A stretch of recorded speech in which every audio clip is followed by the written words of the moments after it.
Hey, what's up, guys? I'm gonna go over some Osprey stuff briefly, dealing with essentially the German army, the Imperial German army of the Great War, the World War, World War One, like right, the beginning of the end of our people, and of course, I'm of German descent, recent German descent. My mother's family came over after the war, the Second War. In the First War, 7 of my male ancestors were in the Imperial German Army, and they perished. So, 4 perished in the Second War, so I guess that was an improvement, right? But I want to go over that. It's just there's a more personal note to me than the average military, amateur historian who's an American or a British chap, right?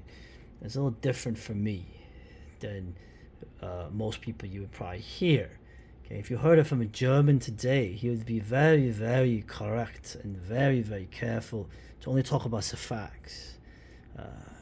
Because he sort of has to, doesn't he? But I'm not even going to get that riled up. It's actually a really good expose here. Essentially, the German army, right? The Imperial German army. The organization of it, very interesting. How, of course, with Bismarck back in the day and the German military, essentially the Prussian model, which developed in the fires of the different wars, the 7 Years' Wars, and of course when Napoleon came around, you had some pretty, you could say almost autistic level, dedicated military people, treating military strategy, tactics, almost as a science. Okay, wargaming was developed by these people.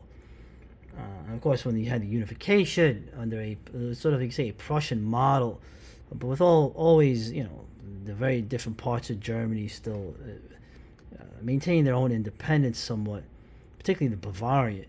Right? Are the Bavarians Germans? Yes, they are. But you know what I'm saying? It's interesting to see the organization. Of course, you had 26 states, right? 4 kingdoms, 5 grand duchies, 12 duchies, principalities, 3 free cities, and of course Alsace, Lorraine, right? The French borderland, which you got in the 1870 war, right? And it's interesting, the echelons, right? And of course, the Prussian army, it's elaborate, established structure, right? It was a state. What was it? What was the old thing with the Prussians? It was an army that had a state, right? Rather than a state that had an army. Okay. Of course, the huge structure, the war ministry, general staff. Of course, Saxony, right, and Württemberg, right, also retained their war ministries. They were fairly large. Okay. Of course, you had the Grand Duchies, right? Hesse, remember the Hessians? Mecklenburg retained many of their old characteristics. Still standing contingents, though under the aegis of Prussia. Remember, you still had a Freikorps sort of situation also going way before what happens later after the World War is over.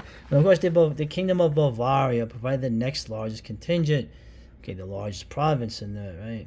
And their army corps is almost completely autonomous. So, very interesting. So you have the Prussians and you have the Bavarians, and you always hear mention of this with the British accounts from both the officers and the Tommy in the trenches, talking about the differences between the Prussians and the Bavarians. But of course, there are many other Germans that they faced. Very interesting. One could argue that the Germans were probably better suited for this kind of warfare to come, right? For many different reasons. Looking at the structure, of course, the Schlieffen Plan, all this stuff, the battle for the Marne, the defeated Germans. Now, this is disputed that this is a defeat. The Germans never had enough guys. Okay, of course, the war of the frontiers or whatever, they really went at it.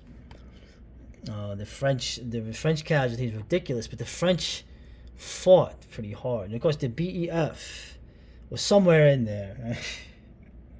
And they're saying the defeated Germans, but when you Peter Hart, Barbara Tuchman, John Moser, you have different historians saying if that was really the case, the Marne was really like 5 sort of inconclusive engagements that occurred around that area.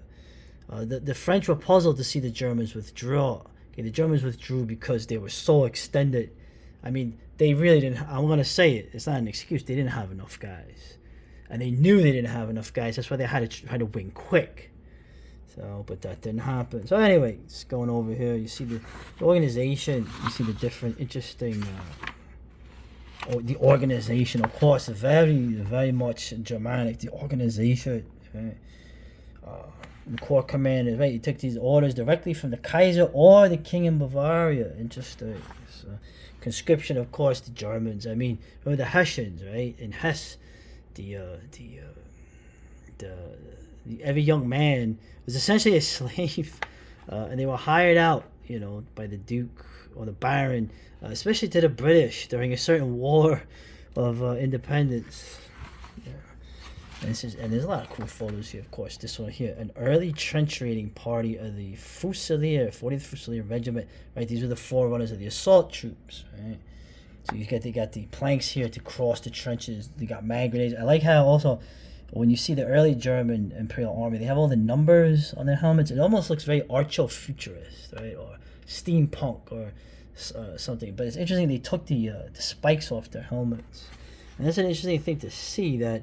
That crazy looking Prussian helmet. Those are the helmets. They've been covered with the Feldgrau, right? The field gray. Okay, camouflage and the idea of being not as visible is also being developed, particularly by the Germans. But it's interesting seeing this. Okay, of course the whole idea of breaking the trenches, the assault troops. Of course the Italians had the IDTs. Right? The British apparently brag about developing these tactics, but never seem to really put them into effect as well as the Germans did. So there's always arguments about that because most of what you're reading is from British guys, right? No offense to them. Okay, you never could have taken my mother's people by yourselves.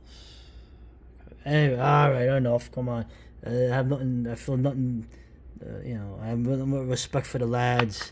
Just like a certain great painter had respect for the lads. The whole overlooked thing too with the German army was the artillery, right? Especially the mortars. Those were really effective early on. Okay, when you're shooting over things rather than through things. There's cool, interesting, more photos here. Once again, going to the assault detachments. The Germans were quick to realize the potential of developing elite detachments, especially picked men to act as assault parties and trench raiding detachments. Listen, assault companies were first used at Verdun and originally comprised 3-man teams. The technique involved attacking the trench and flank. The first of the trio armed with a shield made from a machine gun shield mounting and a sharpened entrenching tool, followed by the second man carrying haversacks full of short fuse stick grenades, and the third would follow up armed with a knife or bayonet. Damn, dude, that's no joke. And you can see, remember too, they used to have the spiked mace. They had all kinds of nasty weapons. The Germans, of course, everybody did. The French and the British, the Americans did too. But and of course, the tragedy of all this. Why these men should be fighting each other. It was funny too. Is something I never noticed. The assault Germans early on, they had their spike had a ball on it. I wonder why. Maybe because they were worried about these things flying off and impaling people. I don't know. I always think of the old Betty Hill skit. You know what I'm talking about, right? Anyway, and of course the great, the photos are great, the writing is great, the great artwork, painted artwork. You get to see like early on. You see the Uhlans, right? They got a funny thing on the helmet. These are the cuirassiers, right? These are the cavalry. Okay, these are the guys that aren't gonna. There's the death knell of their fighting arm. And you see over here, they still look very proper, very almost like Victorian, right? You can see though in the background, this is, I mean, listen, a full third or more than a third of World War I was basically German soldiers being blasted by artillery in their trenches. I keep saying, of course, you had other theaters, right? You had Macedonia, you had, of course, Palestine. What about Palestine? So, from the river, oh, don't you dare. Okay. And of course, when you get near the end of the war, you get to the Stahlhelm, right? You get the assault troops, the different groups. My man here just I think killed an Englishman here, or maybe a Frenchman. This one's drowning a dude. Oh God! So of course the Germans were at the end of their rope, but if 3 months before the war is over, they're taking lots of territory, and of course suffering lots of casualties as well. The Germans probably suffered more casualties than anybody in the war. They were fighting everybody. So, they're war like Huns. Yeah, because your enemies are on either side of you. So, and you have a little thin access to the ocean. You have to be aggressive. Of course, it doesn't matter now, does it? So anyway, I went far too long with this, but it's very cool. You see, of course, the Jaegers, right? The Jaeger, even from the Hessian days, the Jaegers had the green outfits. They were skirmishers. They were country boys who were rifle shooters. Very interesting, the Jaeger tradition, right? Also, one of the cool early submachine guns, machine pistol troop, nice. I had a drum clip as well. And of course, you get the cool helmets, right? You always see this one, but I thought, okay, this was a simple one. No, this is this helmet covered with leather, and the numbers. Eventually, they got rid of these numbers. I don't know why. So, but of course, this is the one that we all know later to become the helmet that essentially I guess now the helmets now, the Chinese PVA have helmets like this. So I don't know, the American helmets don't seem to protect your ears or anything. So because they don't really care about you today. Huh? Anyway, let me shut up. So this was the first issue here. I went a little long, but how could you not go long with this? The Imperial German Army. Yep, yeah. Like Ernst Younger said, their sacrifice exists even when all humanity will never remember it. It still happened. So, but I guess I'm not as tough as him. I'd rather the 7 ancestors of mine. I'd rather they had lived and had kids. Anyway, all right, enough.